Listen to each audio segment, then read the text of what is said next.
Welcome. In front of me is a HUAWEI MatePad 11.5, and this is the 2025 model, in which I'll be going over unboxing along with a quick look at the device and also its specifications.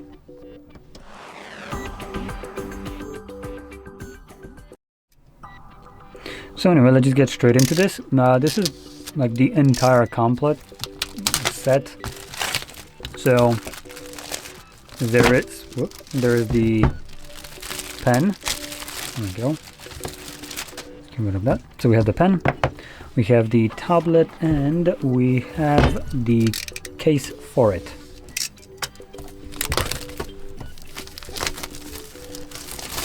There we go. So let's start off with the case.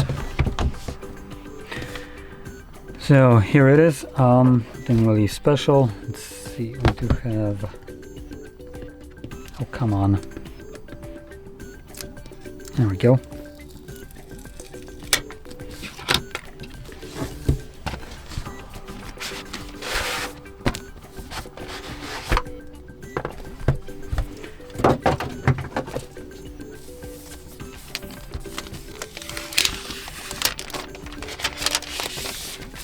Okay, so in terms of the feel of this, it has well, a lot of paper and plastic. Just drop this in here and move it out of the way. There we go. So here it is. It does have this nice texture to it. I don't know if this is like pleather, but it does feel like it. Has this softish kind of feel to it. I don't know how to really explain it. Trying to feel it, and maybe you can see the pattern on it if I move it like, oh yep, there we go, you can see it now. So it does have this kind of leather-like look to it.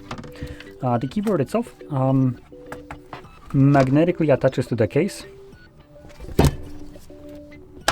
There we go. And like so.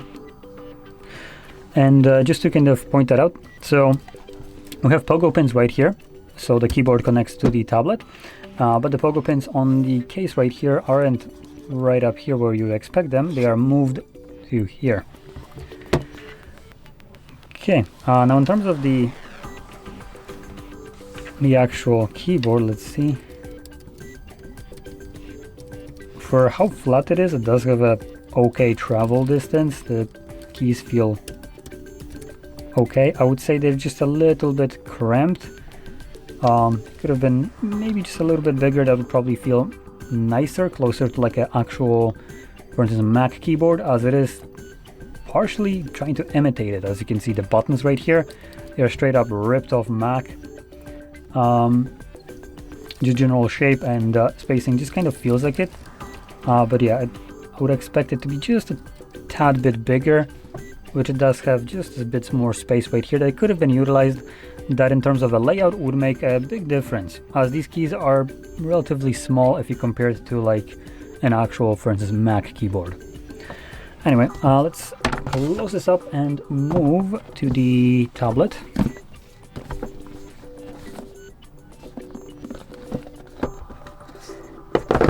There we go.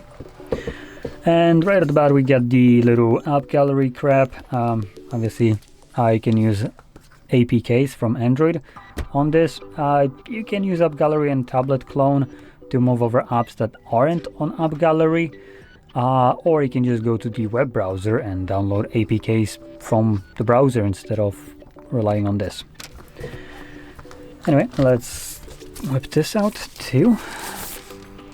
Oh, it has a matte display. I actually didn't expect this. Okay, let's boot it up.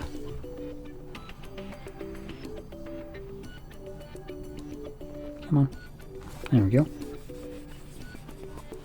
Feels nice. Now below that we have our microfiber.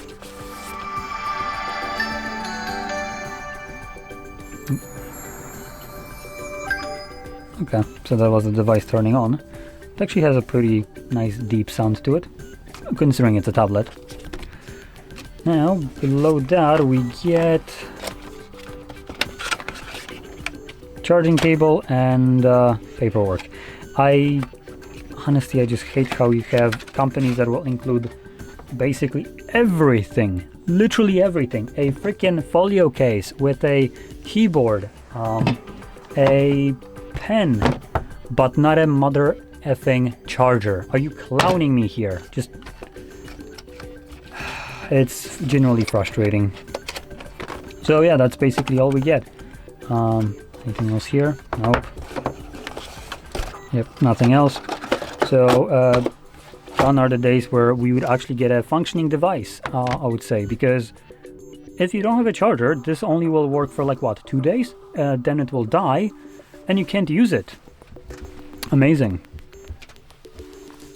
It's like getting a car but not being able to drive off the dealership because it doesn't have gas. Amazing logic. So let's talk about the actual device right now. Actually, oh wait, no, sorry. First open this crap up. There we go. Come on.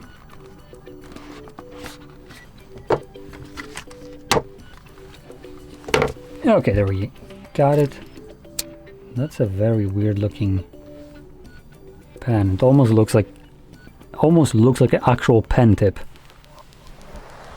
Does it work right away?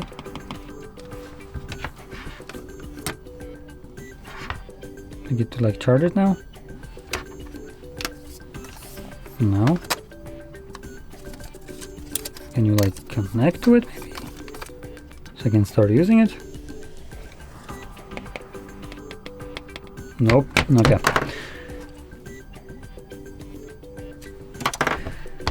Let me just quickly check. No cable in here. It should just connect and charge, or not even require a charge to work. We'll see. Maybe after the setup it's gonna start working.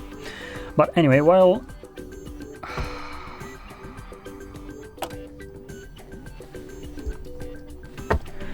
any kind of device that requires internet connection for a setup, it's not a setup at that point, because I'm not allowed to set it up the way I want it. Now, am I?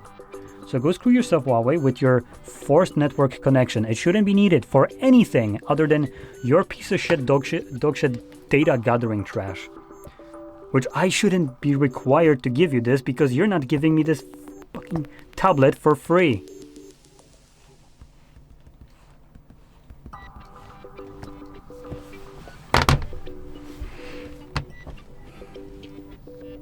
There we go.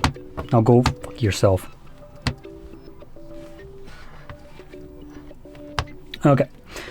So, almost done with this crappy setup.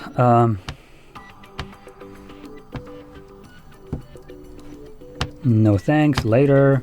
You're still gonna gather data. It's not like this really matters, so fuck off.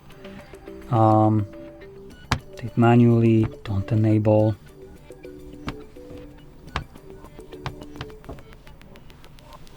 And there we go. So hopefully now the pen will work, but I guess we'll see in a second.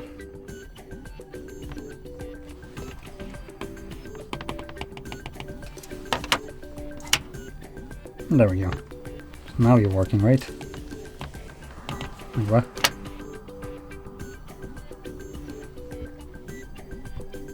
There we go. So, now let's get into the specifications right here.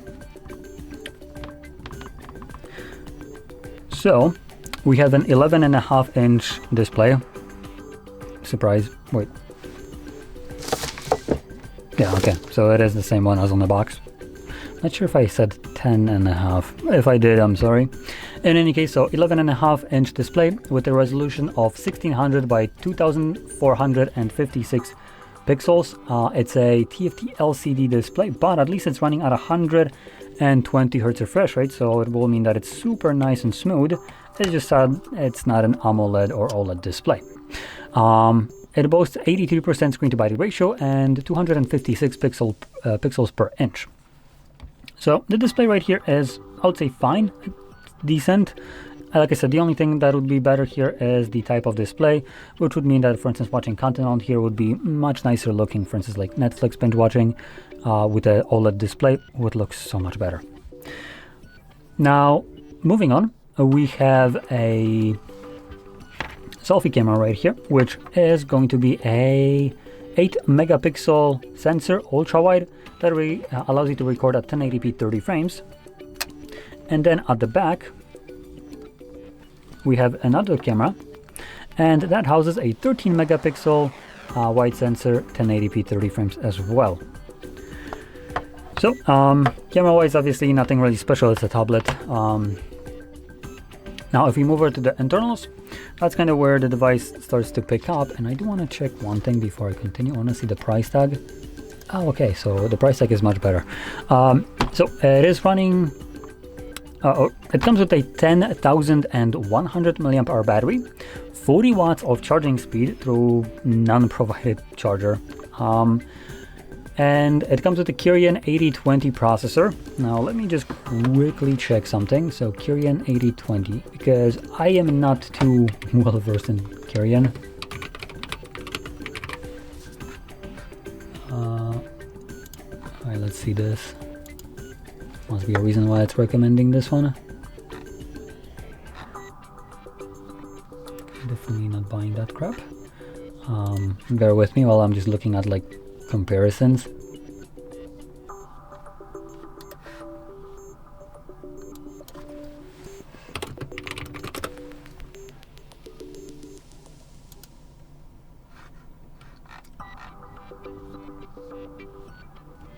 Okay, so I just wanted to check something because I literally unboxed a newly released Samsung device, tablet, today, and I just decided that this would be a very good comparison, considering this device doesn't actually cost that much. Now, chances are with the entire package that you see right here with the case, the pen, and the tablet, it might be similar price. I actually do not know. Well, also talking about the case, let's put it on and just see how that looks like. There we go. Fits pretty nicely, feels nice, though the edges are a bit more sharp than I would like it to be. It's the plastic kind of frame around, so it does have a bit of an edge right here. Could have been probably trimmed to be rounded, and that would have feel much better than this kind of sharp edge right here. That is what it is. So anyway, so this device apparently costs about 390 euros. Now I will actually double check it. I am getting all these informations from GSM Arena, so I do want to just make sure. Oh, okay, so I take it back. With the entire set that you see right here, it costs 1500 PLN, which is about, let's see, about 350 euros, something along those lines. About 350 euros. So it's still cheaper than what the new tablet from Samsung, the S10 Tab S10 Lite, comes at, which is 400. So this is cheaper, comes with more things in the box, and I'm comparing it not because it comes with more and costs less. I'm comparing it because it comes with better specifications. Number one, it has 120 Hz refresh rate. Number two, it has a faster processor, bigger battery, faster charging.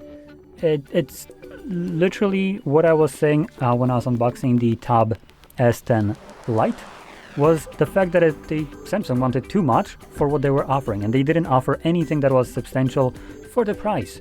Here we have improvement on everything that I had a problem with on Samsung side, with the battery being shit at only 8000 while being about the same size as this. The battery was smaller, charging speed was about half of that at 25 watts instead of the 40. The processor is slower than what we have right here with their Exynos garbage that they offer. They didn't even offer Snapdragon, so again, just an L. So those already would equate to a device that is worth more. But we're not done, because this has a 120 Hz refresh rate display, while Samsung, it just goes to 90, and it's also an LCD. So they literally decided to fleece their customers out of money instead of providing them with a product that is worth the purchase. And here, luckily, I can say that Huawei decided to actually give us a pretty decent device for the price. I can't really say anything bad about it. Now, I actually haven't finished just yet. So, like I was saying, we have a Kirin 8020 processor in here, which is faster than something, for instance, like the Snapdragon 6S Gen 3. So that would be on a lower end of processors, but it's still, I would say, decent processor, and it will get you through most things that you need outside of just gaming, like heavy gaming. We also have 8 GB of RAM and 128 gigs or 256 of built-in storage, with unfortunately no expandable storage. Yeah, that's basically everything that you need to know. Now, quickly just kind of showing this how this looks like with the case. So as you can see, it magnetically attaches. And flip it up. Now, camera's barely seeing this. Let me just. Okay, so it's just the fact that it's a matte display that makes it a bit harder for the camera to see from this angle. Now the matte display actually feels pretty decent. Sometimes if you consider ever using like matte tempered glass or just like foil for the devices to give this kind of look, you will experience that text and stuff like that just become a little bit blurry, not as sharp, and some images just might not look as vibrant in general, even here possibly. But in terms of text, it looks fine. For writing, just to kind of talk about this, as you might be using this for creative work, I feel like it doesn't have that paper feel to it. It's still a bit too smooth, so it doesn't have the sound nor the grippiness or feel of actual paper. Oh, I kind of want to check something out. Oh, that's even worse. So I do also have a matte display right here, or matte tempered glass on my Samsung phone. So I just wanted to compare it to like a normal matte finish display. This one feels obviously better than what I have on my phone, but in terms of actual feel, it could have been more grippy. The pen just kind of slides too easily on it, and it could be that it's sliding too easily on it because it does have like just this plastic entire tip on here, which actually we have this. Let me quickly check this.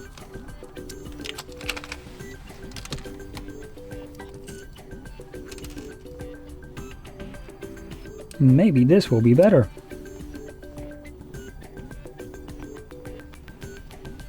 That feels a little bit better.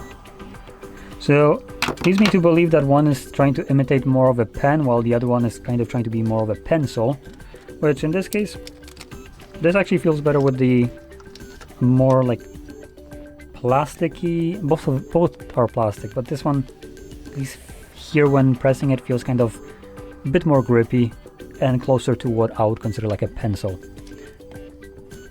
So there we go. Anyway, that basically sums it up. So if you found this video helpful, don't forget to hit like, subscribe, and thanks for watching.